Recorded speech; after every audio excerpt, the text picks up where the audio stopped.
Assalamualaikum warahmatullahi wabarakatuh. Perkenalkan, nama saya Sabrina dengan NIM H052332. Saya dari Prodi PGSD kelas C Universitas Sulawesi Barat.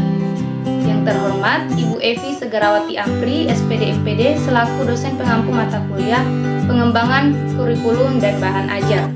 Pada kesempatan kali ini, saya akan membahas materi yang berjudul pendekatan konsentris dalam pengembangan kurikulum pendidikan.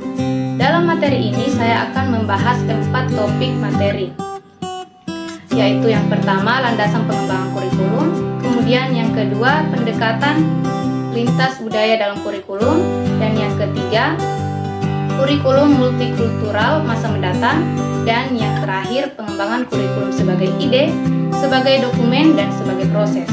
Baiklah, langsung saja kita masuk ke pemaparan materi pertama, yaitu landasan pengembangan kurikulum. Kurikulum bagi suatu lembaga pendidikan tidak bisa statis, karena prinsip pengembangan kurikulum harus menjadi kebutuhan yang sesuai dengan segmen pasar yang laku dalam dimensi waktu itu. Ini sebabnya sudah lama para ahli menyadari bahwa kebudayaan merupakan salah satu landasan yang kuat dalam pengembangan kurikulum. Di samping landasan-landasan yang lainnya seperti perkembangan masyarakat, ilmu pengetahuan, teknologi, politik, dan ekonomi. Selama ini orang berbicara tentang teori belajar yang dikembangkan terutama dari psikologi, seperti yang pertama, behaviorisme, yang meliputi stimulus, respons, conditioning, operan conditioning, modeling, dan lain sebagainya. Kemudian yang kedua, kognitif, yang meliputi skemata, akomodasi, asimilasi dari Piaget, meaningful learning dari Ausubel, dan lain sebagainya. Oleh karena itu, sudah saatnya untuk memperhitungkan faktor kebudayaan sebagai landasan penting dalam menentukan komponen tujuan, materi, proses, dan evaluasi pada suatu kurikulum dan kegiatan belajar siswa. Selanjutnya, pembahasan topik yang kedua, yaitu pendekatan lintas budaya dalam kurikulum. Indonesia merupakan negara yang kaya akan budaya, seperti yang dinyatakan dalam moto nasional, yaitu Bhinneka Tunggal Ika, yang dimana Bhinneka yang berarti berbeda banyak dan Tunggal yang artinya satu.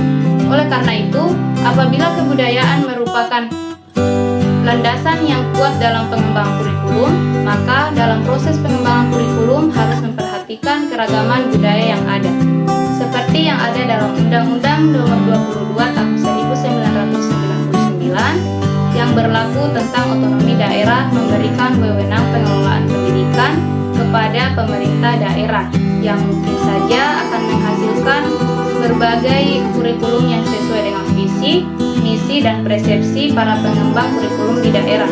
Tetapi bukan tidak mungkin kurikulum yang dikembangkan tersebut tidak dikembangkan berdasarkan pendekatan budaya, apalagi pendekatan multikultural. Maka dari itu, pendekatan multikultural untuk kurikulum dapat diartikan sebagai prinsip yang melibatkan kebudayaan peserta didik dalam mengembangkan filosofi, misi, tujuan, dan persepsi kurikulum, serta lingkungan belajar, sehingga peserta didik dapat menggunakan kebudayaannya untuk memahami dan mengembangkan berbagai wawasan, konsep, keberagaman, keterampilan, nilai, dan sikap, serta moral.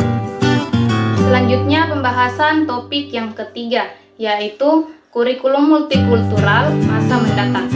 Pendidikan multikultural menanamkan dan mampu mengubah paradigma peserta didik yang senantiasa saling menghargai dalam keragaman agama, suku, dan budaya. Dengan adanya kurikulum pendidikan berbasis multikultural, mampu menekankan kepada peserta didik dalam peningkatan pemahaman dan toleran antar individu yang berbeda, dan menjaga keharmonisan antar sesama. Dalam proses pengembangan kurikulum harus meliputi 3 dimensi kurikulum, yaitu yang pertama, kurikulum sebagai ide, kemudian yang kedua, kurikulum sebagai dokumen, dan yang ketiga, kurikulum sebagai proses, di mana pengembangan ide berkenaan dengan filosofi kurikulum, model pembelajaran kurikulum yang digunakan, pendekatan dan teori yang digunakan, sampai dengan evaluasi hasil belajar. Sedangkan pengembangan dokumen berkenaan dengan pengembangan kurikulum sebagai dokumen tertulis yang didasarkan pada ide yang sudah diterapkan sebelumnya.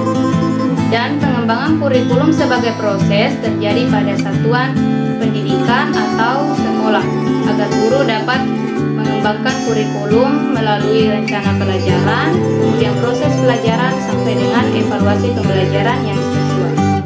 Selanjutnya pembahasan topik yang keempat, yaitu pengembangan kurikulum sebagai ide, dokumen, dan proses. Langsung saja yang pertama, yaitu pengembangan kurikulum sebagai ide. Pengembangan kurikulum sebagai ide adalah langkah awal dan langkah yang sangat menentukan karakteristik masa mendatang. Apakah yang akan dihasilkan adalah kurikulum multikultural, ataukah kurikulum monokultural, ataukah kurikulum yang diberlakukan secara umum tanpa harus memperhatikan kultural yang ada. Kemudian yang kedua adalah pengembangan kurikulum sebagai dokumen. Pengembangan kurikulum sebagai dokumen menyangkut pengembangan beberapa komponen seperti tujuan, konten, pengalaman belajar, dan evaluasi belajar. Pengembangan ini menempatkan siswa sebagai subjek dalam belajar. Selanjutnya yang ketiga, yaitu pengembangan kurikulum sebagai proses. Pengembangan kurikulum sebagai proses sangat ditentukan oleh guru. Apabila kurikulum yang dikembangkan tidak sesuai dengan kurikulum sebagai ide dan dokumen, maka kurikulum sebagai proses bukan lagi lanjutan dari keduanya. Ada 4 hal yang harus diperhatikan oleh guru dalam pengembangan kurikulum sebagai proses, yaitu yang pertama, posisi siswa sebagai subjek dalam belajar. Kemudian yang kedua, cara belajar siswa yang ditentukan oleh latar belakang budayanya. Kemudian yang ketiga, lingkungan mayoritas masyarakat dan pribadi siswa adalah entry behavior kultural siswa. Dan yang keempat, yaitu lingkungan budaya siswa adalah sumber belajar siswa. Dari materi tadi dapat kita simpulkan bahwa kurikulum suatu lembaga pendidikan tidak dapat bersifat statis. Ia harus berkembang sesuai dengan kebutuhan pasar yang relevan dan pada waktu tertentu. Kebudayaan merupakan landasan penting dalam pengembangan kurikulum karena ia memengaruhi filosofi, visi, dan misi tujuan pendidikan. Dalam konteks Indonesia yang multikultural, pendekatan lintas budaya dalam pengembangan kurikulum itu merupakan suatu keharusan. Dalam pengembangan kurikulum harus mencakup 3 dimensi, yaitu yang pertama, kurikulum sebagai ide, kemudian kurikulum sebagai dokumen, dan kurikulum sebagai proses, untuk memastikan apakah pendidikan yang sudah diberikan itu relevan dan adil dan mencerminkan keragaman budaya oleh peserta didik. Mungkin itu saja yang dapat saya sampaikan. Segala kesalahan mohon dimaafkan. Saya akhiri, terima kasih. Wabillahi taufiq wal hidayah. Wassalamualaikum warahmatullahi wabarakatuh.